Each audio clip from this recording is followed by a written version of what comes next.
Cuando Héctor me escribió: mamá, el viaje familiar está cancelado, las finanzas no lo permiten, vamos a posponerlo, le creí. Trabajé durante todas las vacaciones de verano mientras ellos, según me dijeron, también trabajaban para recuperarse económicamente. 3 semanas después, abrí Instagram y vi la verdad. Mi nuera Patricia había publicado fotos de un crucero por el Caribe. Toda la familia estaba ahí. Héctor con una camisa de lino blanca, sonriendo bajo el sol. Patricia en un vestido coral carísimo. Mis nietos Emilio y Lidia con sombreros de paja que cuestan una fortuna en esos barcos. Hasta los padres de Patricia estaban en la foto, brindando con champán. Todos menos yo. La leyenda decía: vacaciones familiares inolvidables. Inolvidables. Esa palabra se clavó en mi pecho como un cuchillo oxidado. Me quedé callada. No lloré. No grité. No llamé. Simplemente guardé silencio y seguí con mi vida como si nada hubiera pasado. Pero algo dentro de mí se rompió para siempre en ese instante. 3 semanas después del descubrimiento, mi teléfono vibró a las 7 de la mañana. Era Héctor. Mamá, necesito $6,000 urgente. Problema con la tarjeta de crédito, te lo devuelvo el mes que viene. Leí el mensaje 5 veces. Cada palabra era una bofetada. $6,000. Urgente. Como siempre. Como los últimos 8 años. Mis dedos temblaban cuando escribí la respuesta. Pregúntale a la familia de tu esposa. Enviar. 3 palabras que cambiaron todo. 3 palabras que me costaron décadas de sumisión, pero me dieron algo que nunca imaginé: libertad. Héctor intentó llamar 17 veces ese día. No contesté ninguna. Patricia me mandó un mensaje largo lleno de explicaciones confusas sobre malentendidos y sorpresas. Lo borré sin leer completo. Esa misma tarde fui al banco y cerré la cuenta familiar que habíamos compartido durante años. Cancelé las tarjetas adicionales que tenían a su nombre. Bloqueé las transferencias automáticas.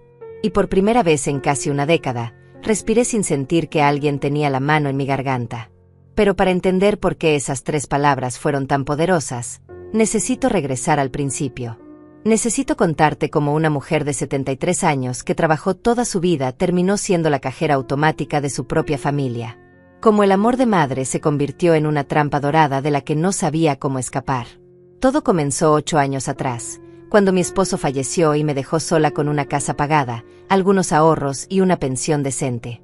Yo estaba destrozada, pero Héctor parecía aún más afectado.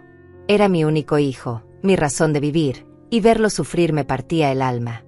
Una tarde, 2 meses después del funeral, vino a visitarme con Patricia. Se sentaron en este mismo sillón donde ahora estoy recordando todo, y Héctor me tomó la mano con esa ternura que siempre supo usar tan bien. Mamá, necesito pedirte algo, dijo con voz suave. Patricia y yo queremos hacer una fiesta de 15 años especial para Lidia. Tú sabes cómo es ella, tan sensible, tan delicada. Pero con los gastos del funeral de papá y la situación económica, simplemente no podemos. Sé que es mucho pedir, pero ¿podrías prestarnos $10,000? Te lo devolvemos en 6 meses, te lo prometo. Miré a Patricia. Ella asintió con una sonrisa perfecta, de esas que practican frente al espejo. Es solo un préstamo temporal, Olga. Queremos que Lidia tenga un recuerdo hermoso de esta etapa. Tú entiendes, ¿verdad? Claro que entendía. Era la abuela. Era la que tenía que entender. Era la que acababa de perder a su esposo y necesitaba sentirse útil, necesitaba sentir que todavía importaba para alguien. Así que dije que sí. Transferí los $10,000 al día siguiente. Lidia tuvo su fiesta en un salón elegante con luces de colores y una fuente de chocolate. Yo estuve ahí, sentada en una mesa del fondo, viendo cómo mi nieta bailaba feliz. Nunca me devolvieron el dinero. Nunca lo mencionaron de nuevo. Y yo nunca pregunté. 6 meses después vino la siguiente petición. Mamá, necesitamos remodelar la cocina. Las tuberías están viejas y hay un problema de humedad. $8,000. Luego fue el carro de Patricia porque el suyo ya no servía. $12,000. Después la universidad privada para Emilio porque la pública no tenía el nivel adecuado. $15,000 por año. Cada vez había una razón. Cada vez era urgente. Cada vez era temporal. Y cada vez yo abría mi cuenta y transfería el dinero sin hacer demasiadas preguntas, porque eso es lo que hacen las madres, ¿verdad? Sacrificarse. Dar sin esperar nada a cambio. Ser el soporte invisible que sostiene todo desde las sombras. Pero lo que no entendí entonces, lo que me tomó años y $60,000 comprender, es que hay una diferencia enorme entre ayudar y ser usada. Entre amor y manipulación. Entre familia y conveniencia. Los primeros años después de la muerte de mi esposo fueron confusos. Yo estaba perdida en un océano de soledad, aferrándome a cualquier tabla que me mantuviera a flote, y Héctor lo sabía. Él conocía cada una de mis debilidades, cada rincón vulnerable de mi corazón de madre viuda. Venía a visitarme los domingos con Patricia y los niños, siempre con ese abrazo largo que me hacía sentir que todavía tenía una familia, que todavía importaba. «Mamá, te ves cansada», me decía mientras Patricia preparaba café en mi cocina como si fuera la dueña. «Deberías descansar más. Nosotros estamos aquí para lo que necesites». Y yo me sentía afortunada. Qué tonta. Qué ciega. Que desesperadamente sola debía estar para no ver que esas visitas siempre terminaban con una petición envuelta en papel de regalo. Héctor tenía un talento especial para hacer que sus necesidades sonaran como emergencias familiares. Nunca decía quiero, siempre decía necesitamos. Nunca era para él, siempre era para los niños, para el futuro, para mantener la estabilidad del hogar. «Mamá, Emilio necesita un tutor de matemáticas si queremos que entre a una buena universidad». «Mamá, Lidia necesita brackets dentales urgente. El dentista dice que si no lo hacemos ahora, después será peor». «Mamá, necesitamos cambiar el techo de la casa. Hay filtraciones y puede ser peligroso». Cada argumento era sólido. Cada razón parecía legítima. Y yo, que había trabajado 53 años limpiando casas ajenas, cuidando ancianos, lavando ropa en casas de familia, que había ahorrado cada centavo con la disciplina de quien conoce el hambre, abría mi billetera una y otra vez. Patricia era más sutil, pero igualmente efectiva. Ella nunca pedía directamente. En cambio, dejaba caer comentarios envenenados disfrazados de preocupación. «Ay, Olga, qué lástima que no puedas venir al cumpleaños de Emilio en el club, pero entiendo que para ti esos lugares son muy formales». «Oh, es una pena que Lidia no pueda ir al viaje de estudios a Europa con sus compañeros. Pero bueno, no todos los niños tienen las mismas oportunidades». Y yo, sintiéndome culpable por tener dinero mientras mis nietos supuestamente carecían de algo, terminaba ofreciendo ayuda que nunca me pidieron directamente pero que claramente esperaban. 3,000 para el viaje.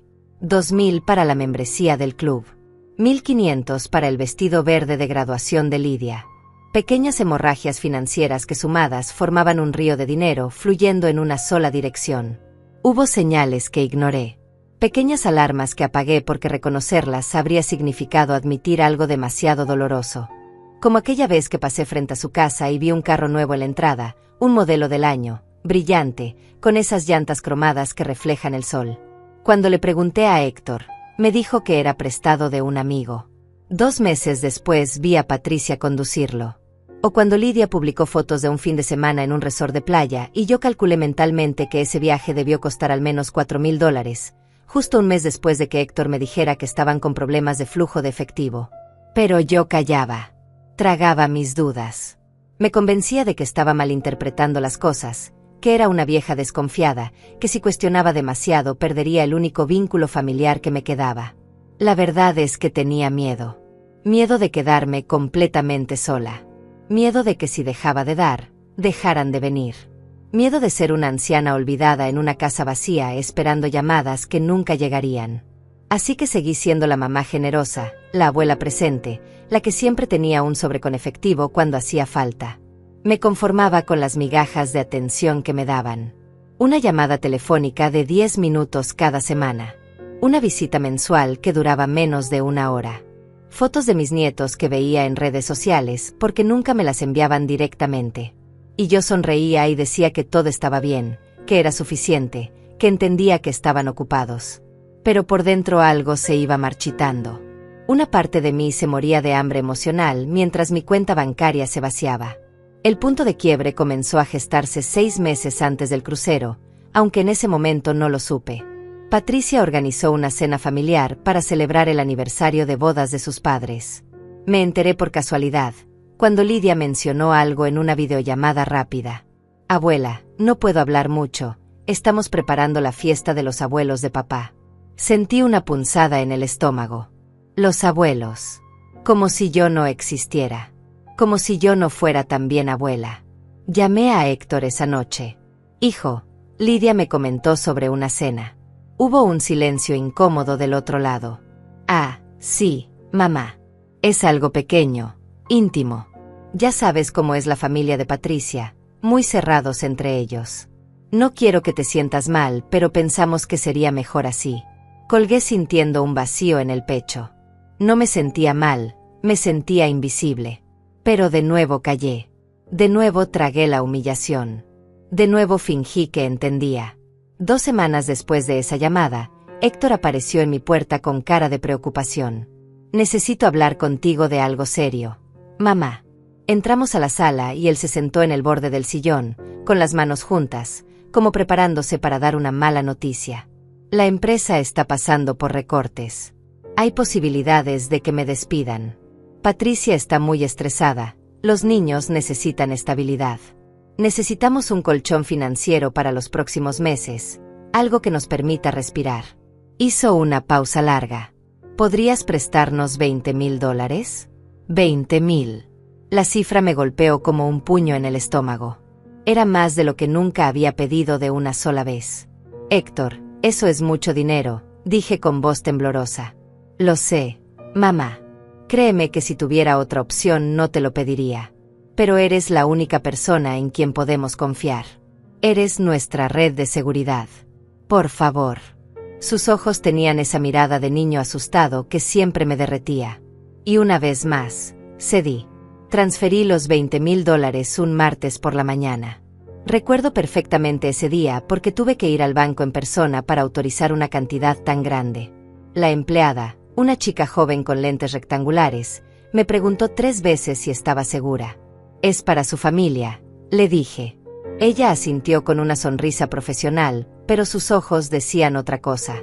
Había visto esa mirada antes, esa mezcla de lástima y juicio silencioso que la gente reserva para las ancianas que parecen demasiado ingenuas. Firmé los papeles sin dudarlo más, porque en ese momento todavía creía que estaba salvando a mi hijo de una crisis real. Todavía creía que el dinero era un puente temporal hacia tiempos mejores. Todavía creía en la palabra familia. Héctor me llamó esa tarde, su voz llena de alivio. Gracias, mamá. No sabes el peso que me quitas de encima. Te prometo que esto es temporal. En 6 meses te lo devuelvo completo. Te lo juro. Colgué sintiéndome útil, necesaria, importante. Qué ironía tan amarga. Los siguientes 2 meses fueron extrañamente silenciosos. Héctor no llamaba tanto como antes. Sus mensajes eran cortos, genéricos. Todo bien, mamá. Ocupado con el trabajo. Patricia dejó de responder mis mensajes en el chat familiar. Cuando intentaba hacer videollamada con los nietos, siempre estaban ocupados con tareas, con amigos, con actividades extracurriculares. Empecé a sentir esa sensación horrible de ser una molestia, de estar interrumpiendo vidas que funcionaban perfectamente bien sin mí. Una tarde llamé a Héctor directamente. Necesitaba escuchar su voz. Necesitaba confirmar que todavía existía para él. Mamá, ahora no puedo hablar. Estoy en una reunión importante. Te llamo después, dijo apurado. Nunca llamó. Esa noche me senté en la cocina con una taza de té que se fue enfriando mientras yo miraba el teléfono en silencio, esperando algo que sabía que no llegaría. Fue Araceli, mi vecina del apartamento de al lado, quien me hizo comenzar a cuestionar las cosas. Ella tenía 68 años, era viuda como yo, pero había algo diferente en ella. Una especie de dignidad tranquila, de paz consigo misma que yo no tenía. Una tarde me invitó a tomar café en su casa. Olga, perdona que me meta donde no me llaman, pero te he visto estos meses y estás distinta. Más apagada. ¿Qué está pasando? Y ahí, sin planificarlo, sin poder contenerme más, le conté todo. Los préstamos que nunca fueron devueltos. Las promesas rotas. La sensación de estar comprando migajas de atención con billetes de $100. Araceli me escuchó sin interrumpir, sus ojos cafés fijos en los míos. Cuando terminé de hablar, Ella suspiró largo. Olga, tú no eres una madre. Eres un banco. Y los bancos cobran intereses, no solo financieros, sino emocionales. ¿Qué estás recibiendo tú a cambio de todo lo que das? La pregunta me persiguió durante días. ¿Qué recibía yo? Llamadas apresuradas. Visitas obligadas. El privilegio de ser recordada solo cuando hacía falta dinero. Una semana después de esa conversación, algo pequeño pero significativo sucedió. Era el cumpleaños de Emilio, mi nieto mayor. Cumplía 21 años. Yo había comprado un regalo con un mes de anticipación, una billetera de cuero genuino, cara que sabía que le gustaría. Llamé a Héctor para preguntar a qué hora sería la reunión familiar. Hubo un silencio incómodo. Mamá, es que Emilio quiere algo pequeño este año. Solo con sus amigos. Ya sabes cómo son los jóvenes ahora. Pero le llevaré tu regalo, no te preocupes. Colgué sintiendo algo nuevo. No era tristeza. Era rabia. Rabia porque ni siquiera me invitaban a la periferia de sus vidas. Rabia porque Emilio había tenido 21 cumpleaños y yo había estado presente en todos, había pagado varios, y ahora ni siquiera merecía una hora de su tiempo. Esa noche abrí mi computadora y revisé mis estados bancarios de los últimos 8 años. Nunca lo había hecho de forma sistemática, nunca había sumado todo junto porque tenía miedo de ver el número final. Pero esa noche necesitaba saber. Necesitaba cuantificar exactamente cuánto había costado mantener la ilusión de que yo importaba. Abrí una hoja de cálculo y empecé a escribir. Fiesta de 15 de Lidia, 10.000. Cocina, 8.000. Carro de Patricia, 12.000. Universidad de Emilio, 15.000 por 3 años, 45.000. Techo, 7.000. Viaje de estudios, 3.000. Membresía del club, 2.000. Y seguía sumando. Vestidos, tutores, emergencias médicas que nunca vi facturas, reparaciones de cosas que nunca se rompieron. Cuando llegué al final, el número en la pantalla brillaba como una acusación, $62.300. $62.300 en 8 años. Me quedé mirando esa cifra hasta que los números se volvieron borrosos. Esa era mi vida. Esa era la suma exacta de 53 años trabajando, ahorrando, sacrificándome. ¿Y qué tenía yo a cambio? Una casa vacía. Un teléfono que no sonaba. Nietos que me trataban como una obligación incómoda. Un hijo que me veía como una solución a sus problemas financieros, no como una persona. Cerré la computadora y algo dentro de mí se endureció. Fue como si una puerta de acero se cerrara en mi pecho. No lloré. No grité. Solo sentí un frío extraño, una claridad helada que nunca había experimentado. Por primera vez en 8 años, empecé a preguntarme si el amor de madre tenía que ser sinónimo de autodestrucción. Si dar sin límites era virtud o simplemente cobardía disfrazada de sacrificio. Una semana después llegó el mensaje sobre el viaje familiar. Héctor me llamó un sábado por la tarde, su voz casual, relajada. Mamá, tengo que contarte algo. Habíamos planeado un crucero familiar para este verano, pero lo vamos a tener que cancelar. La situación económica no está permitiendo esos lujos ahora. Vamos a posponerlo para el año que viene cuando las cosas mejoren. Sentí algo extraño en mi estómago, como una alarma silenciosa. ¿Pero qué crucero, hijo? Nunca me habías comentado. Ah, bueno, era una idea que teníamos con Patricia. Queríamos sorprenderte, pero mejor ser realistas, ¿verdad? No tiene sentido endeudarnos ahora. Vamos a tener unas vacaciones tranquilas en casa. Asentí aunque él no podía verme. Está bien, hijo. Entiendo. Colgamos y me quedé mirando el teléfono con una sensación rara. Algo en su tono no cuadraba. Algo en la historia sonaba ensayado. Pero decidí creerle. Decidí darle una última oportunidad al beneficio de la duda, a esa fe ciega que las madres reservamos para nuestros hijos incluso cuando toda la evidencia grita que estamos equivocadas. Las vacaciones de verano llegaron y yo me quedé en casa. Limpié armarios que no necesitaban limpieza. Reorganicé fotos viejas. Cociné comidas elaboradas para una sola persona y guardé las sobras en el refrigerador hasta que se echaban a perder. Una tarde, Araceli me invitó a ir con ella a un club de lectura para mujeres mayores. No, gracias, le dije. No me siento de ánimo. Ella me miró con esa franqueza brutal que solo las buenas amigas se permiten. Olga, estás esperando que tu teléfono suene. Estás viviendo en pausa. Eso no es vida, es solo existir. Tenía razón, pero no estaba lista para admitirlo. Todavía no. Pasaron 3 semanas desde el inicio de las vacaciones. 3 semanas de silencio casi absoluto por parte de Héctor. Ni una llamada para preguntar cómo estaba. Ni un mensaje simple para saber si necesitaba algo. Nada. Solo ese vacío que se sentía más pesado cada día. Yo intentaba convencerme de que estaba ocupado, de que tener vacaciones en casa también requería tiempo, que probablemente estaba dedicándose a los niños, disfrutando de ese descanso merecido que tanto necesitaba. Pero en el fondo, en ese lugar oscuro donde guardamos las verdades que no queremos enfrentar, yo sabía que algo no estaba bien. Había una incomodidad persistente, como cuando sabes que olvidaste algo importante pero no puedes recordar qué. Esa sensación me acompañaba desde la mañana hasta la noche, instalada en mi estómago como una piedra fría. Una tarde de jueves, mientras preparaba una sopa de verduras que sabía que no iba a terminar, mi teléfono vibró con una notificación. Era Instagram. Normalmente yo no revisaba mucho las redes sociales. Las había instalado solo para poder ver las fotos de mis nietos, esos pequeños fragmentos de sus vidas a los que me habían reducido. Pero ese día algo me hizo abrir la aplicación. Tal vez fue intuición. Tal vez fue el universo empujándome hacia la verdad que había estado evitando. Vi que Patricia había publicado algo hacía 20 minutos. Mi corazón empezó a latir más rápido sin saber por qué. Toqué su perfil. Y ahí estaba. La primera foto era de ella en la cubierta de un barco enorme, con el mar turquesa detrás, usando ese vestido coral que debió costar una fortuna, sus lentes de sol reflejando el cielo, una sonrisa perfecta, demasiado perfecta. La leyenda decía: vacaciones familiares inolvidables. Deslicé hacia la siguiente foto.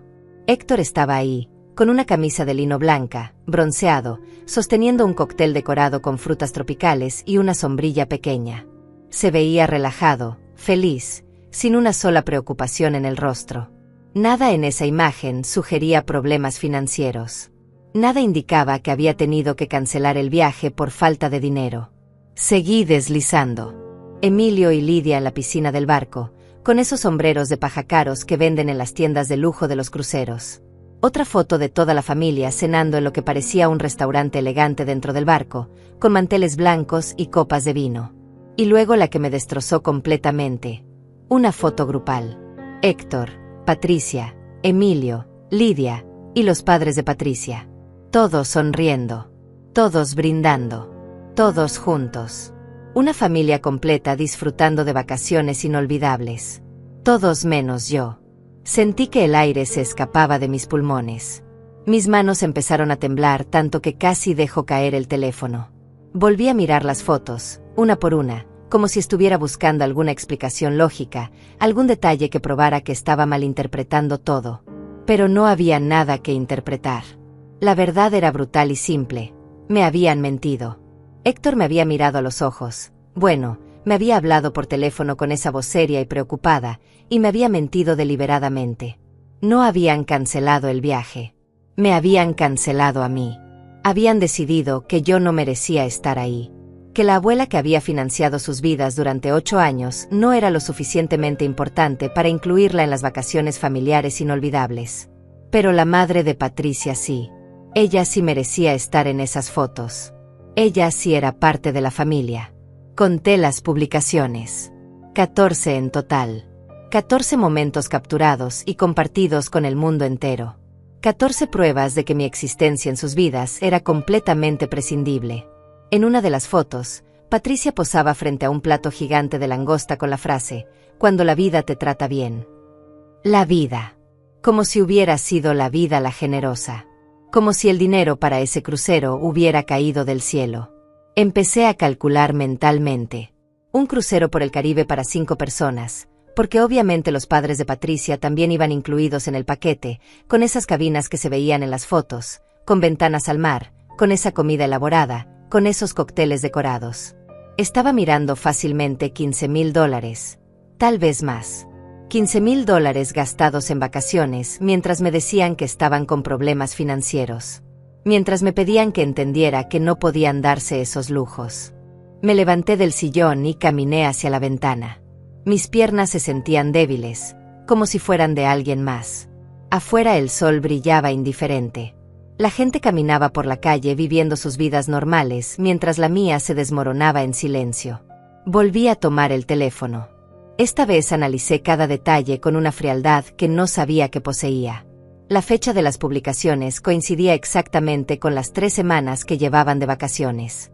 Las mismas 3 semanas que yo había pasado sola en casa, sintiéndome culpable por cuestionar su versión, convenciéndome de que era una madre desconfiada por dudar de mi propio hijo.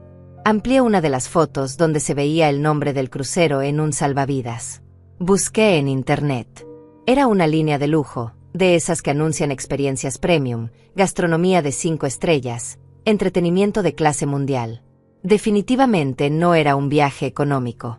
Cerré los ojos e intenté respirar profundo, pero el aire no llegaba completo a mis pulmones.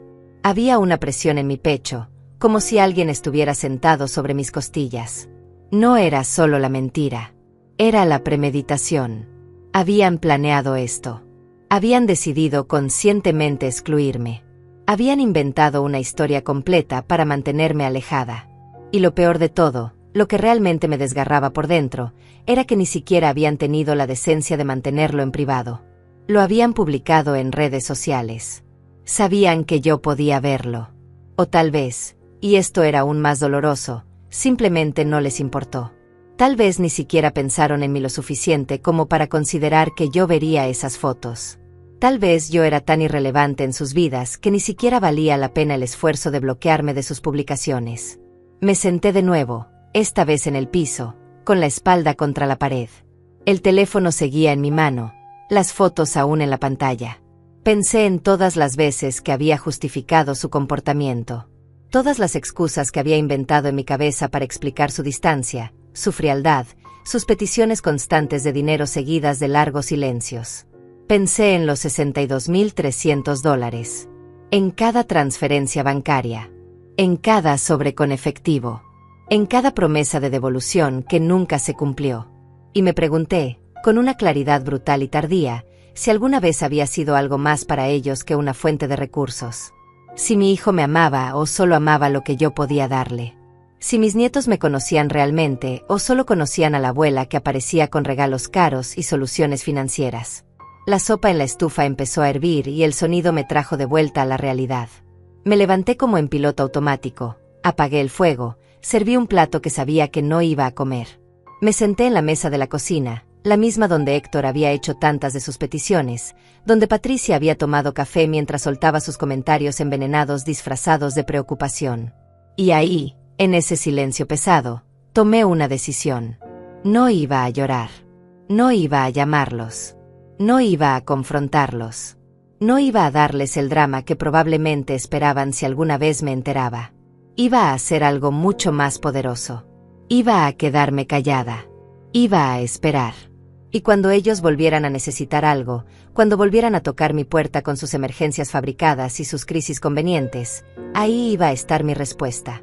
Pero no sería la respuesta de la madre sumisa que había sido durante 8 años. Sería la respuesta de una mujer que finalmente había despertado. Guardé el teléfono sin borrar las fotos, sin bloquear a nadie, sin hacer ningún movimiento precipitado. Esta vez iba a ser inteligente. Esta vez iba a esperar el momento correcto. 3 semanas, calculé. En 3 semanas volverían del crucero. Y entonces, solo entonces, verían que algo había cambiado. Que la billetera humana que habían creado durante 8 años acababa de cerrar para siempre. Esa noche no dormí. Me quedé despierta mirando el techo, sintiendo como algo antiguo dentro de mí moría y algo nuevo, algo más duro y más fuerte, comenzaba a nacer entre los escombros. Los días que siguieron al descubrimiento fueron extraños. Yo seguía con mi rutina normal, pero todo se sentía diferente, como si estuviera viendo mi propia vida desde afuera. Me levantaba, preparaba café, limpiaba la casa, veía televisión, pero nada de eso me tocaba realmente. Era como estar bajo el agua, donde todos los sonidos llegan amortiguados y distantes. Araceli tocó mi puerta el sábado por la mañana. Olga, te ves terrible. ¿Qué pasó? Entró sin esperar invitación y se sentó en el sillón con esa familiaridad que solo las verdaderas amigas se permiten. No pude contenerlo más. Le mostré las fotos. Una por una. Ella las miró en silencio, su expresión pasando de sorpresa a indignación y finalmente a una rabia fría que nunca le había visto. Ese hijo de perra, dijo sin rodeos. Perdona mi lenguaje, Olga, pero esto es imperdonable. Esto no es descuido. Esto es crueldad calculada. Asentí sin decir nada porque si abría la boca sabía que me quebraría. Araceli se quedó conmigo ese día y el siguiente. No intentó darme consejos vacíos ni frases hechas sobre el perdón y la familia. Solo estuvo ahí. Me obligó a comer cuando no tenía hambre. Me hizo caminar por el parque cuando quería quedarme encerrada. Y lo más importante, validó mi dolor sin intentar minimizarlo. Una tarde, mientras tomábamos té en su apartamento, me dijo algo que se quedó grabado en mi memoria. Olga, tú no les debes nada. No les debes más oportunidades, no les debes más comprensión, no les debes más sacrificios. Ya diste suficiente. Diste demasiado. Ahora es momento de darte a ti misma lo que nunca te dieron ellos: respeto. Esas palabras fueron como un permiso que no sabía que necesitaba. Un permiso para enojarme. Un permiso para cortar. Un permiso para elegirme a mí misma por primera vez en 8 años. Pasaron exactamente 21 días desde que vi las fotos. 21 días de silencio absoluto de parte de Héctor. Ni un mensaje preguntando cómo estaba. Ni una llamada rápida para saber si necesitaba algo.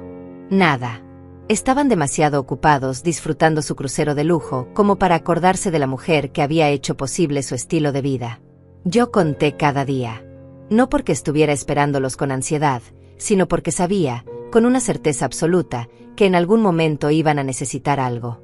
Siempre necesitaban algo. Y esta vez yo iba a estar lista. Preparé mi respuesta mentalmente cientos de veces. La practiqué frente al espejo. La escribí en un cuaderno. 3 palabras que cambiarían todo. 3 palabras que me devolverían mi dignidad. Pregúntale a la familia de tu esposa. La mañana del día 22, un martes, mi teléfono vibró a las 7:15. Era un mensaje de Héctor. Mi corazón se aceleró, pero no con la emoción ansiosa de antes, sino con algo más parecido a la anticipación de un cazador que ha estado esperando pacientemente a su presa. Abrí el mensaje. Mamá, necesito $6,000 urgente. Problema con la tarjeta de crédito, te lo devuelvo el mes que viene. Leí esas palabras 5 veces. Cada una era una confirmación de todo lo que había intuido. Ni un hola. Ni un ¿cómo estás? Ni una sola pregunta sobre mi bienestar después de 3 semanas de silencio. Solo la petición directa, cruda, sin ningún intento de disfrazarla. $6,000. Urgente. Como siempre. Como si los últimos 8 años no hubieran enseñado nada excepto que mamá siempre dice que sí. Que mamá siempre abre la billetera. Que mamá siempre entiende. Pero esta mamá había muerto 3 semanas atrás frente a unas fotos de un crucero. Esta era una mujer nueva. Una mujer que había visto la verdad y no podía ya cerrar los ojos. Mis dedos temblaban cuando empecé a escribir la respuesta. No de miedo ni de duda, sino de una emoción que tardé en reconocer porque nunca la había sentido dirigida hacia mi hijo. Era poder. Era control. Era la satisfacción fría de finalmente establecer un límite después de años de ser una puerta abierta. Escribí: pregúntale a la familia de tu esposa. No agregué nada más. Ni explicaciones. Ni acusaciones. Ni emojis que suavizaran el golpe. Solo esas 5 palabras. Enviar. El tic azul apareció indicando que el mensaje había sido entregado. Y luego, casi inmediatamente, los 2 tics azules. Leído. Imaginé su cara. La confusión inicial. Luego la incomodidad. Finalmente el pánico cuando entendiera que algo fundamental había cambiado. No tuve que esperar mucho. 30 segundos después mi teléfono empezó a sonar. Héctor llamando. No contesté. Volvió a llamar. Y otra vez. Y otra. Conté 17 llamadas en las siguientes 3 horas. 17 intentos desesperados de recuperar el control de la situación, de volver a ponerme en mi lugar de madre obediente y dispensadora de soluciones. Pero yo no contesté ninguna. Cada llamada rechazada era un acto de revolución personal. Cada timbre ignorado era una declaración de independencia. Estaba temblando, no voy a mentir.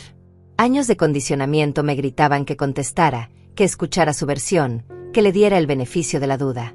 Pero había otra voz, más nueva pero más fuerte, que me recordaba las fotos del crucero, que me recordaba los $62,000, que me recordaba que yo también merecía respeto. A las 2 de la tarde llegó un mensaje de Patricia. Era largo, lleno de signos de exclamación y palabras en mayúsculas.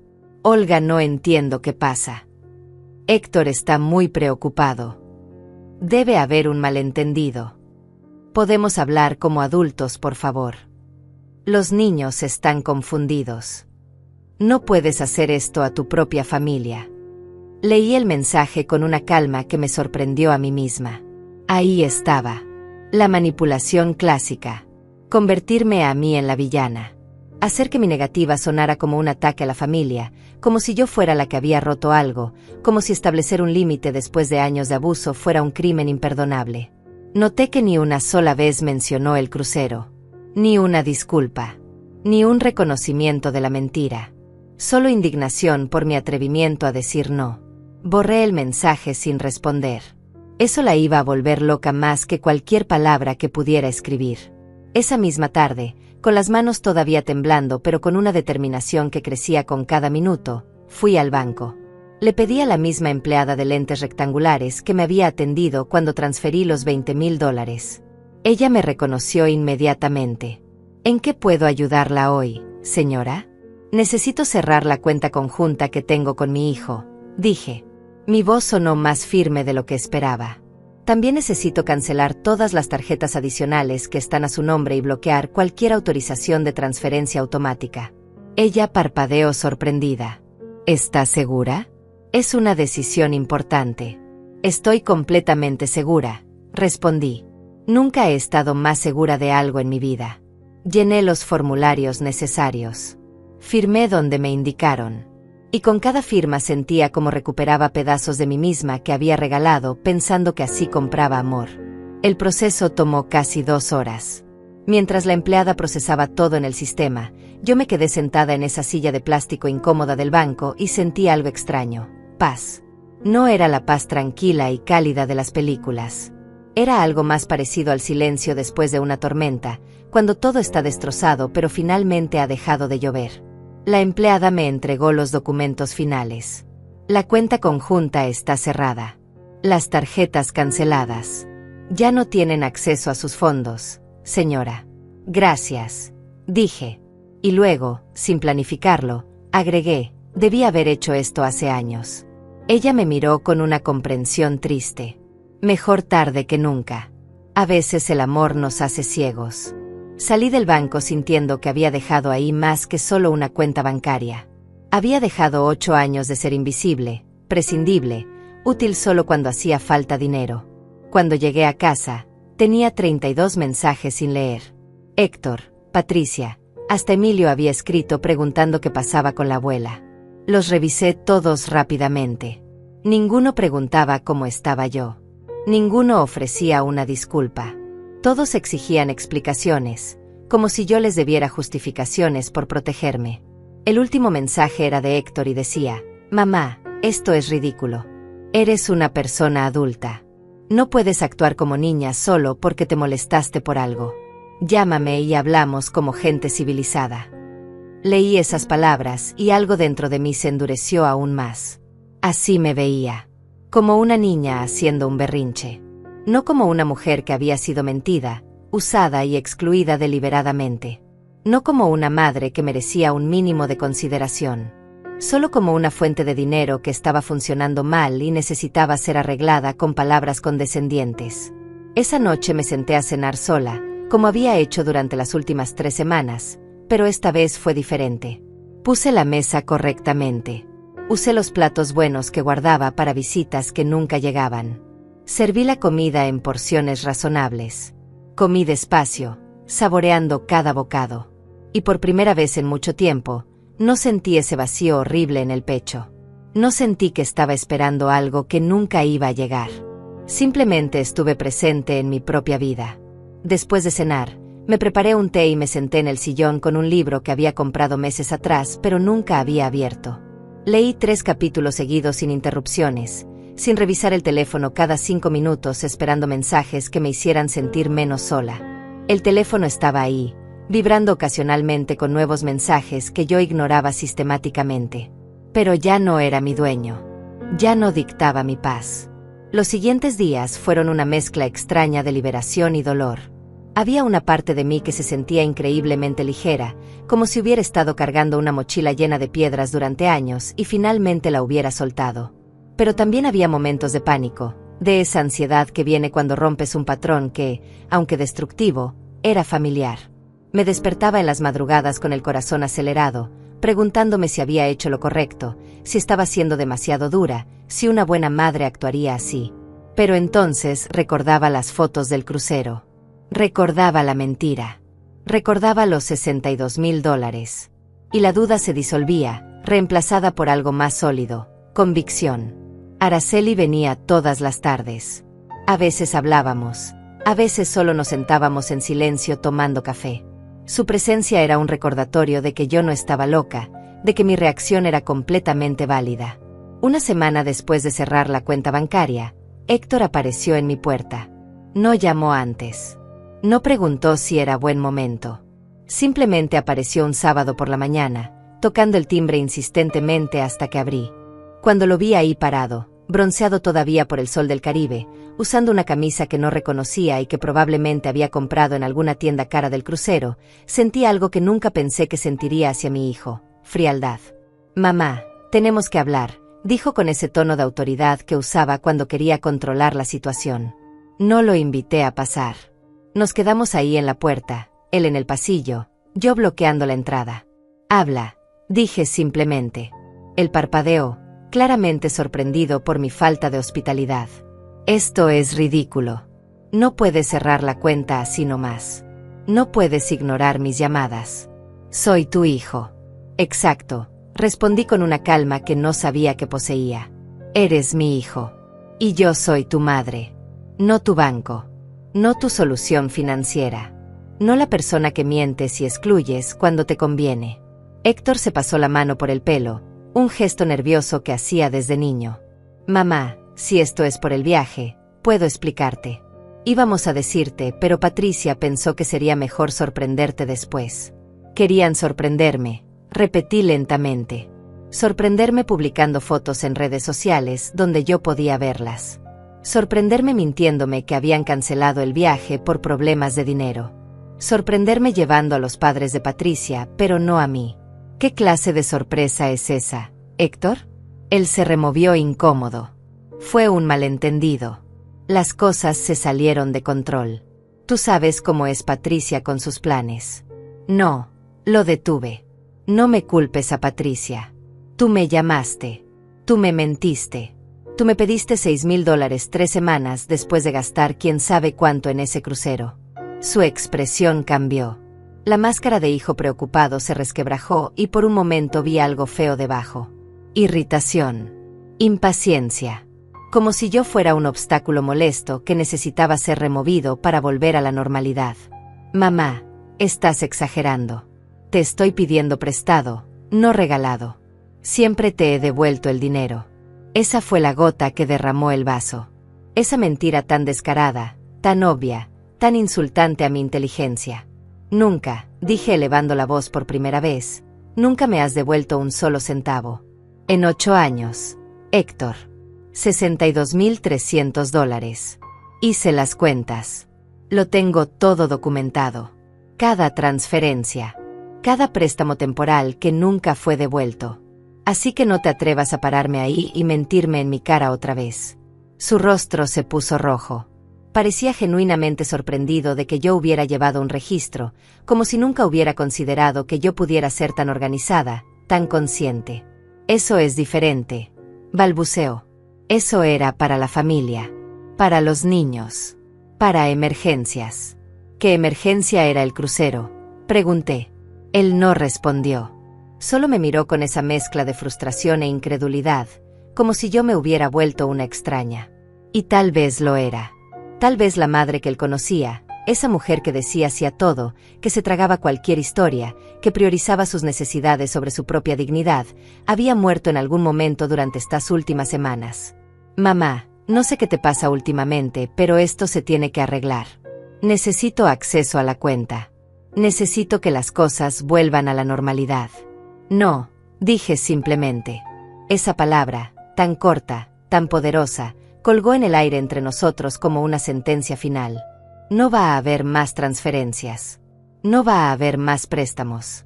No va a haber más cuenta conjunta. Se acabó, Héctor. Él dio un paso hacia mí y por un segundo pensé que iba a gritarme, pero en cambio su voz salió baja, amenazante. Estás cometiendo un error. Vas a terminar sola. Vieja y sola. Y cuando necesites algo, cuando tú seas la que necesita ayuda, no voy a estar ahí. Ya estoy sola, respondí sin emoción.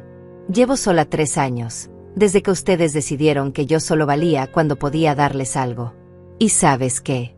Prefiero estar sola de verdad que estar rodeada de gente que solo me ve como una cartera con patas. Héctor negó con la cabeza, su expresión endureciéndose. Eres una egoísta. Después de todo lo que hemos hecho por ti. Patricia te incluye en las reuniones familiares, los niños te llaman, yo vengo a visitarte. ¿Y así nos pagas? Cada palabra era una revelación. Así que mi presencia en sus vidas era un favor que me hacían. Las migajas de atención que recibía eran un pago por mi generosidad financiera. No amor. No familia. Solo transacción. Vete, dije. Mi voz sonaba cansada ahora. Vete de mi casa, Héctor. Él me miró durante un largo momento, esperando tal vez que me quebrara, que se diera como siempre hacía. Pero yo sostuve su mirada sin parpadear. Finalmente dio media vuelta. Vas a arrepentirte de esto, dijo por encima del hombro mientras caminaba hacia el elevador. No lo creo, murmuré cuando la puerta se cerró. Me quedé ahí parada durante varios minutos, procesando lo que acababa de pasar. Había enfrentado a mi hijo. Había establecido límites. Había dicho no y el mundo no se había acabado. El cielo no se había caído. Yo seguía respirando. Seguía de pie. Seguía siendo yo misma, solo que ahora con un poco más de dignidad intacta. Esa tarde, Araceli tocó la puerta como si hubiera sentido que la necesitaba. Le conté todo. Ella me abrazó largo rato. Estoy orgullosa de ti, susurró. Sé que duele. Sé que es difícil. Pero lo que hiciste hoy fue un acto de amor propio. Y eso es lo más valiente que puede hacer una mujer de nuestra edad. Lloramos juntas. No lágrimas de tristeza exactamente, sino algo más complejo. Era como llorar por una versión de mí misma que había muerto, una versión que pensaba que su valor residía en cuánto podía dar, cuánto podía soportar, cuánto podía sacrificar. Esa noche, Araceli no se fue. Se quedó a cenar y luego vimos una película vieja en la televisión. Era la primera vez en meses que me reía genuinamente. La primera vez que disfrutaba un momento sin esa ansiedad de fondo esperando que el teléfono sonara, que alguien me necesitara, que tuviera que estar disponible. Los días siguientes fueron más tranquilos. Héctor no volvió. Los mensajes de Patricia se hicieron menos frecuentes hasta desaparecer completamente. Era como si hubieran entendido que esta vez no iba a ceder. O tal vez simplemente habían encontrado otra fuente de financiamiento y yo ya no era necesaria. Cualquiera que fuera la razón, el silencio era un alivio. Empecé a hacer cosas que había pospuesto durante años. Me inscribí en una clase de pintura en el centro comunitario. Conocí a otras mujeres de mi edad que también estaban redescubriéndose después de años de vivir para otros. Una de ellas, Fabiola, había pasado por algo similar con sus hijos. Nos hicimos amigas rápidamente, unidas por esa comprensión silenciosa que solo viene de haber sobrevivido a lo mismo. Una mañana, 2 semanas después de la visita de Héctor, fui a una agencia de viajes. Había visto un anuncio sobre tours por España y algo en mí se despertó. Quiero información sobre este viaje, le dije a la agente, una mujer joven con una sonrisa amable. Ella me mostró fotos de Barcelona, Madrid, Sevilla. Lugares que siempre había querido conocer pero que había pospuesto porque siempre había algo más importante en que gastar el dinero. Siempre alguien más que lo necesitaba más que yo. ¿Cuánto cuesta?, pregunté. Ella me dio el precio. $4,500 por un tour de 10 días, todo incluido. Hace 6 meses ese número me habría parecido imposible de gastar en mí misma. Demasiado egoísta. Demasiado frívolo. Pero ahora, después de todo lo que había pasado, después de finalmente entender que mi vida también tenía valor, ese número me pareció perfectamente razonable. Lo tomo, dije. La agente parpadeó sorprendida por mi decisión rápida. ¿Estás segura? ¿Quiere pensarlo? No necesito pensarlo, respondí. He estado pensando toda mi vida. Es hora de actuar. Reservar ese viaje fue el primer acto verdaderamente egoísta que hacía en décadas. Y digo egoísta sin el peso negativo que esa palabra siempre había tenido para mí. Era egoísta en el sentido puro, algo solo para mí, que no beneficiaba a nadie más, que no resolvía ningún problema de nadie excepto mi necesidad de vivir antes de que fuera demasiado tarde. Salí de la agencia de viajes con los documentos en la mano y una sensación extraña en el pecho que tardé en identificar. Era emoción. Era anticipación. Era la sensación de tener algo que esperar que no involucraba a nadie más que a mí misma. Llamé a Araceli desde la calle. Lo hice, le dije apenas contestó. Reservé el viaje a España. Ella gritó de felicidad al otro lado de la línea. Olga, estoy tan orgullosa de ti. ¿Cuándo te vas? En 6 semanas. 10 días recorriendo ciudades que solo había visto en postales. Colgamos y me quedé ahí parada en la acera, sonriendo como una tonta, sintiendo el sol en la cara y pensando que tal vez, solo tal vez, a los 73 años estaba aprendiendo finalmente a vivir para mí. Las siguientes semanas fueron un torbellino de preparativos. Compré una maleta nueva porque la que tenía era vieja y estaba llena de recuerdos de viajes familiares que nunca disfruté realmente. Fui a una tienda de ropa y me probé vestidos que nunca me hubiera atrevido a usar antes. Me compré uno color mostaza, alegre, atrevido, completamente diferente a los tonos grises y beige que había usado durante años para no llamar la atención. La vendedora, una chica joven con tatuajes en los brazos, me dijo, le queda hermoso. Se ve radiante. Y yo me miré en el espejo y por primera vez en mucho tiempo me gustó lo que vi. No era la abuela invisible. No era la madre rechazada.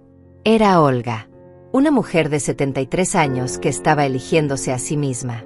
Compré el vestido y 2 más. También compré zapatos cómodos para caminar, una cámara pequeña para tomar fotos, y una libreta para escribir mis impresiones del viaje. Araceli y Fabiola me ayudaron a planificar. Revisamos mapas, investigamos restaurantes, hicimos listas de lugares que no podía perderme. Era divertido. Era ligero. Era todo lo que las reuniones con mi familia nunca fueron. No había tensión escondida. No había pedidos disfrazados de conversación. Solo 3 mujeres mayores emocionadas planeando una aventura. Una tarde, mientras tomábamos té en mi sala, Fabiola me preguntó, ¿has sabido algo de tu hijo? Negué con la cabeza. Nada. Silencio absoluto. Ella asintió comprensiva. Es mejor así. El silencio a veces es la respuesta más clara. ¿Tienes miedo de que aparezcan cuando estés de viaje? La pregunta me tomó por sorpresa. Lo pensé honestamente. No, respondí finalmente. Ya no tengo miedo de nada que puedan hacer o decir. Ese poder se acabó. 2 semanas antes del viaje, algo inesperado sucedió. Recibí un correo electrónico de una dirección que no reconocí. El asunto decía, sobre Héctor y Patricia. Lo abrí con curiosidad y un poco de precaución. Era de Moisés, el padre de Patricia. El mensaje era formal pero directo. Estimada Olga, me he enterado recientemente de la situación entre usted y mi hija y su esposo. Patricia finalmente me contó sobre el crucero y las circunstancias. Quiero que sepa que yo no estaba al tanto de que le habían mentido sobre la cancelación del viaje. De haberlo sabido, no habría aceptado la invitación. Lo que hicieron es inaceptable. Usted merece una disculpa que sospecho nunca recibirá de ellos, así que le ofrezco la mía. También quiero que sepa que mi esposa y yo no volveremos a aceptar nada de ellos que provenga indirectamente de su generosidad. Hemos tenido una conversación seria con Patricia sobre valores y respeto. Le deseo lo mejor. Leí el correo 3 veces. No esperaba eso. No esperaba que alguien de ese lado de la familia tuviera la decencia de reconocer lo que había pasado. Respondí brevemente: estimado Moisés, agradezco su mensaje y su honestidad. No guardo rencor hacia usted ni hacia su esposa. Espero que Patricia aprenda de esto. Saludos, Olga. Era extraño. El padre de mi nuera tenía más integridad que mi propio hijo. Esa ironía no se me escapó. Pero también me dio algo parecido a esperanza.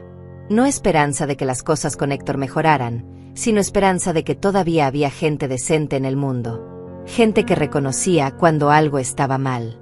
Gente que pedía disculpas incluso cuando no era directamente su culpa. Eso era más de lo que mi hijo había hecho jamás. El día antes de mi viaje, mientras terminaba de empacar, mi teléfono sonó. Era un número que no tenía guardado, pero que reconocí inmediatamente. Emilio, mi nieto mayor. Dudé antes de contestar. «Aló», dije finalmente. «¿Abuela?» Su voz sonaba extraña. Nerviosa. «¿Puedo hablar contigo?» «Claro», respondí, preparándome mentalmente para alguna petición manipuladora. Pero lo que dijo me sorprendió. «Abuela, yo quiero pedirte disculpas. Sé que mamá y papá te mintieron sobre el crucero. Escuché las discusiones. Sé que te han estado pidiendo dinero durante años. Y yo nunca dije nada. Fui cómplice por mi silencio. Lo siento mucho». Me senté en el borde de la cama, procesando sus palabras. Emilio tiene 21 años. Es un adulto. Y estaba tomando responsabilidad por su parte en todo esto. Eso era más maduro que cualquier cosa que su padre había hecho. «Gracias por llamar, Emilio», dije suavemente. «Eso significa mucho para mí». Hubo un silencio largo del otro lado. «Abuela, hay algo más que necesitas saber. Papá y mamá están en problemas financieros serios. Siempre han vivido por encima de sus posibilidades. Creo que contaban con tu dinero como parte de su presupuesto. Ahora que cerraste la cuenta están en pánico. Tuvieron que vender el carro de mamá. Están atrasados en pagos de varias cosas. Y en vez de aceptar que ellos crearon este problema, te están culpando a ti». Mi corazón se endureció. Así que era cierto. No eran emergencias.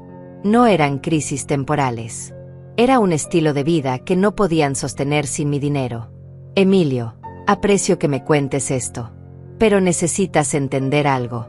Yo no soy responsable de los problemas financieros de tus padres. Ellos son adultos. Tomaron sus decisiones.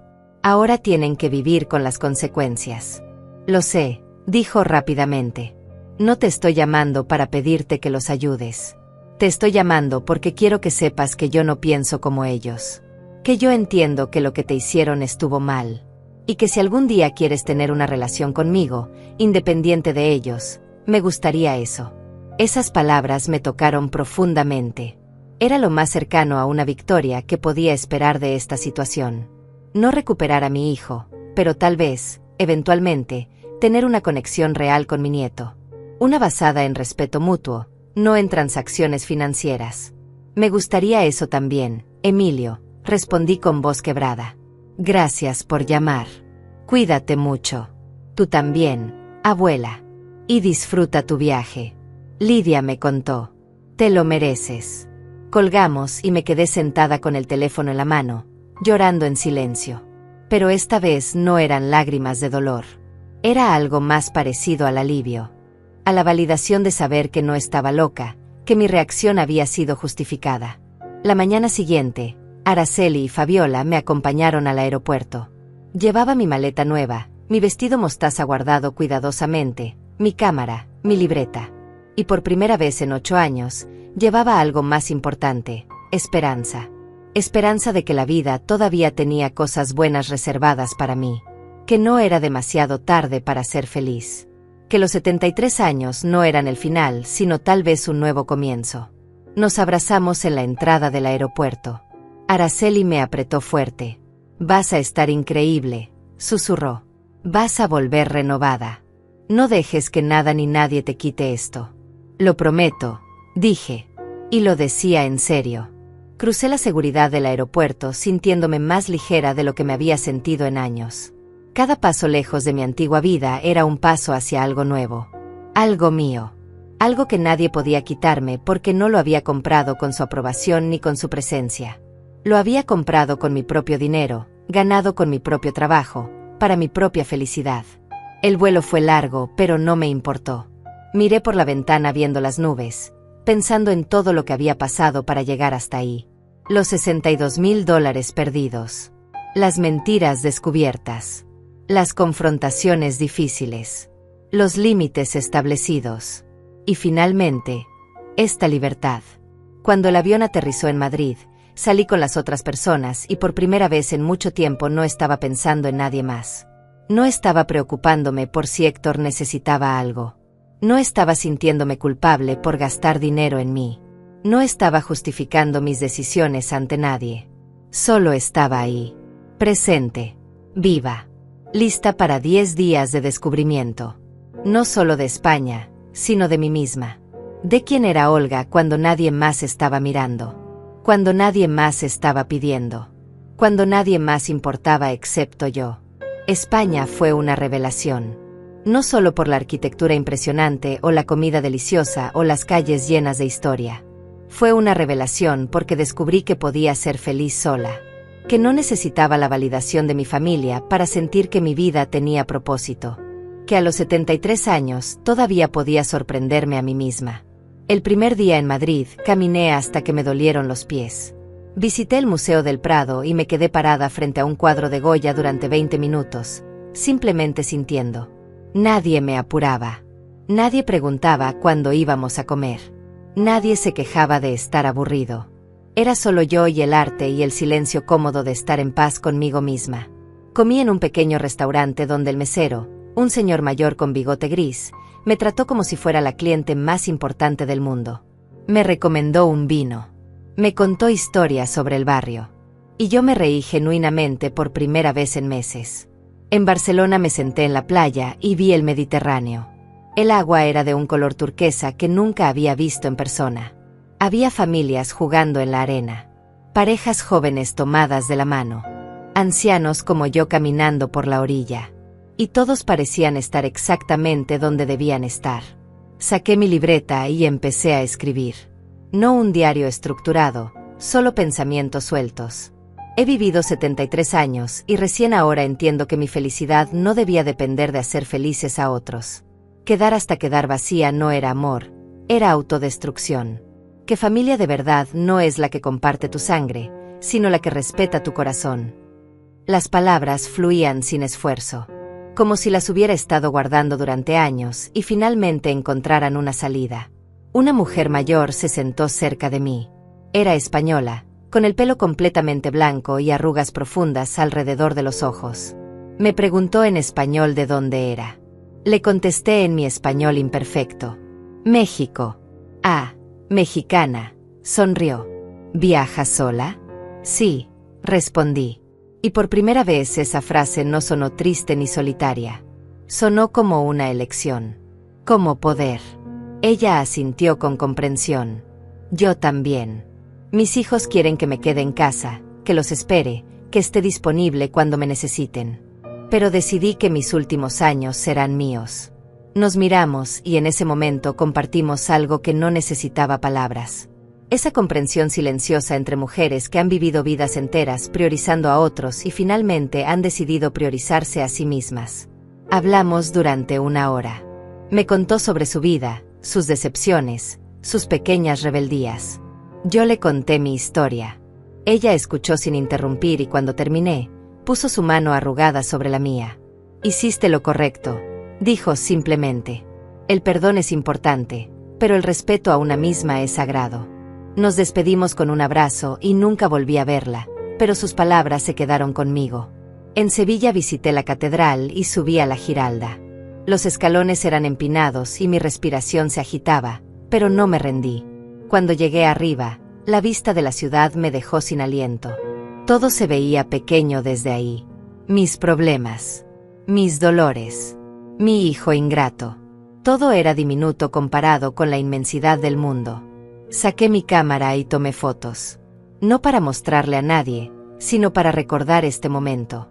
para tener evidencia física de que Olga estuvo aquí, de que existió más allá de ser madre, abuela, billetera. Una pareja joven me pidió que les tomara una foto. Lo hice con gusto. Luego ellos insistieron en tomarme una a mí. Dudé. No estaba acostumbrada a ser el centro de atención. Pero acepté. Me paré frente al mirador con el viento moviendo mi cabello gris y sonreí. Una sonrisa real, no forzada. Cuando vi la foto después, casi no me reconocí. Había algo diferente en mis ojos. Algo parecido a la libertad. Cada ciudad me enseñó algo. En Granada, mientras visitaba la Alhambra, entendí que la belleza toma tiempo en construirse, que las cosas más valiosas requieren paciencia y cuidado, y que yo había gastado toda mi paciencia en gente que no la valoraba, olvidando construir algo hermoso para mí misma. En Valencia, mientras comía paella frente al mar, entendí que nutrir mi cuerpo y mi alma no era egoísmo, era supervivencia.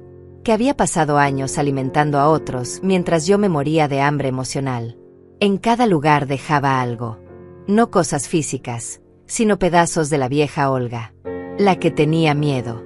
La que se sentía culpable. La que pensaba que su valor residía en su utilidad. Esa mujer se iba quedando atrás en cada ciudad española hasta que solo quedó la nueva Olga. La que sabía su valor. La que no pedía permiso para ser feliz. Durante todo el viaje mantuve mi teléfono en modo avión la mayor parte del tiempo. Solo lo encendía una vez al día para enviarle un mensaje rápido a Araceli diciéndole que estaba bien. No revisé mensajes de Héctor. No busqué actualizaciones en redes sociales. No me permití ser absorbida de nuevo por ese mundo que me había consumido durante tanto tiempo. Y fue liberador. Fue como desintoxicarme de una adicción que no sabía que tenía. La adicción a ser necesitada. La adicción a sentir que importaba aunque fuera solo por mi dinero. Estaba aprendiendo a importar para mí misma y eso era suficiente. El último día del tour, el grupo tuvo una cena de despedida en Madrid. Éramos 15 personas de diferentes países y edades. Durante la cena, el guía nos pidió que compartiéramos qué había significado el viaje para cada uno. Cuando llegó mi turno, dudé. No era buena hablando frente a grupos. Pero algo me empujó a ser honesta. Este viaje, comencé con voz temblorosa, no fue solo sobre conocer España. Fue sobre conocerme a mí misma después de años de estar perdida en las necesidades de otros. Vine aquí después de cortar lazos financieros con mi hijo que me usaba como banco. Vine aquí después de decidir que mis últimos años eran míos, no de gente que solo me valora por lo que puedo dar. Y descubrí que puedo ser feliz sola. Que la soledad elegida es mejor que la compañía que te hace sentir invisible. Así que este viaje me salvó la vida. No literalmente, pero salvó lo que quedaba de mi dignidad. Cuando terminé había lágrimas en mis ojos y también en los ojos de varias personas del grupo. Una mujer de Canadá se levantó y me abrazó. Yo también, susurró. Yo también estoy aprendiendo eso. Nos abrazamos como hermanas en dolor y en sanación. Esa noche, en mi habitación del hotel, finalmente encendí mi teléfono completamente. Tenía 53 mensajes sin leer. La mayoría eran de números desconocidos. Algunos de Patricia. Unos pocos de Héctor. Abrí uno al azar de Patricia. Decía: Olga, Héctor y yo estamos teniendo problemas financieros serios. Tuvimos que vender el carro. Los niños están sufriendo por tu egoísmo. Espero que estés feliz. Leí el mensaje sin sentir nada. Ni culpa. Ni rabia. Solo indiferencia. Era fascinante cómo alguien podía tomar cero responsabilidad por sus propias decisiones. Cómo podían gastar dinero que no tenían en un crucero de lujo y luego culparme a mí por las consecuencias de sus acciones. Borré el mensaje. Revisé algunos más. Todos tenían el mismo tono. Acusaciones. Manipulación. Intentos de hacerme sentir culpable. Pero esta vez no funcionaba. Esa parte de mí que respondía a la manipulación había muerto.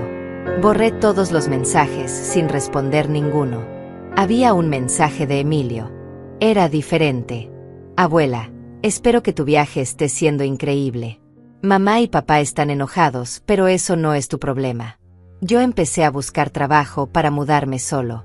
Ya no quiero ser parte de esta dinámica. Cuando vuelvas, me gustaría verte. Sin ellos. Solo tú y yo. Cuídate. Ese mensaje sí me hizo llorar. Pero eran lágrimas buenas.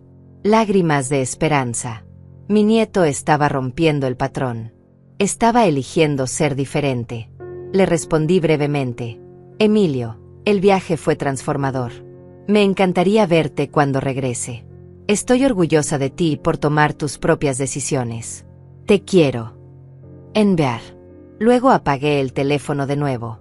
Mañana volaría de regreso a casa. Pero no sería la misma mujer que se había ido. Esa Olga se había quedado en algún lugar entre Madrid y Sevilla. La que regresaba era más fuerte, más consciente, más completa. El vuelo de regreso fue diferente al de ida. Esta vez no miraba hacia adelante con esperanza nerviosa. Miraba hacia atrás con gratitud. Gratitud por cada lección aprendida. Por cada límite establecido. Por cada vez que elegí mi paz sobre su aprobación. Cuando el avión aterrizó, Araceli y Fabiola estaban esperándome. Corrieron hacia mí cuando salí y nos abrazamos las tres llorando y riendo al mismo tiempo. Te ves diferente, dijo Araceli separándose para mirarme bien. Hay algo en tus ojos. Estoy diferente, confirmé. Estoy completa. En el camino a casa les conté sobre el viaje. Sobre las ciudades. Sobre la mujer en la playa. Sobre la cena de despedida. Y ellas escucharon con la atención que solo las verdaderas amigas dan. Cuando llegamos a mi apartamento, algo me sorprendió. Había una caja frente a mi puerta. La caja estaba envuelta en papel café simple, sin etiqueta de remitente. Araceli y Fabiola se miraron entre sí con cautela. ¿Quieres que nos quedemos mientras la abres?, preguntó Fabiola. Asentí. No sabía qué esperar, pero su presencia me daba seguridad. Entramos al apartamento y dejé la maleta a un lado. La caja no era pesada. La puse sobre la mesa de la cocina y la abrí lentamente. Dentro había varias cosas. Primero, una carta en un sobre blanco. Debajo, todas las tarjetas que yo le había regalado a Héctor durante años. Tarjetas de cumpleaños. De días del padre. De navidades. También había fotos viejas de cuando era niño, de su graduación, de su boda. Y al fondo, un cheque. Lo saqué con manos temblorosas. Era por $5,000. Firmado por Héctor. En la línea de memo decía, primer pago. Miré el cheque durante un largo momento sin saber cómo sentirme. Araceli rompió el silencio. Lee la carta, dijo suavemente. Abrí el sobre. La letra era de Héctor, esa caligrafía inclinada que conocía desde que aprendió a escribir. Mamá, no sé cómo empezar esta carta. He escrito y reescrito estas palabras durante semanas. Nada suena suficiente. Nada puede reparar lo que hice. Pero necesito intentarlo.